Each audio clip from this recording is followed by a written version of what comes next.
Guys हमारा practical का हाल देखो, कल वाइव है और आज पढ़ रहे हैं नॉनसेंस। तो सबसे आज मैं आपको सिखाऊंगी फीमेल पेल्विस। अब इधर पास लिया, मेरे मुंह दिखाने की जरूरत नहीं है। तो ये फीमेल पेल्विस है जो कि 2 इनॉर्निमेट बोन से बना है। ये इलियम, इस्चियम और प्यूबिस।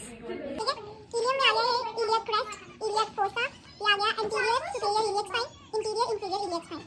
ये आएगा posterior superior iliac spine. Biparietal diameter iliopectineal eminence ની ત્યાં એન્ગેજમેન્ટ થશે, એન્ગેજમેન્ટ પછી થોડું ડિસેન્ટ થશે એટલે આ વાળું આખો છે ને અહીંયા આવી જશે ડિસેન્ટ। હવે થશે ફ્લેક્શન એટલે આખું એનું મોઢું ऐसे हो जाएगा। हाँ, નહીં પડતું। હવે આવે ક્રાઉનિંગ એટલે નીચે જશે। बल्बल आउटलेट में बाजू भी आ रही है।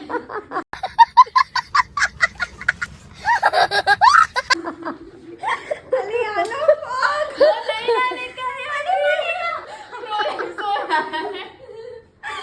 ચલો ये आ गया।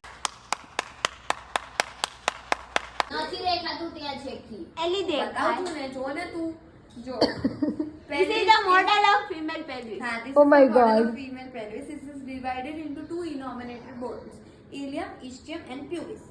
હવે ઇલિયમ ના બાર, તો ઇલિયક ક્રેસ્ટ, ઇલિયક ફોસા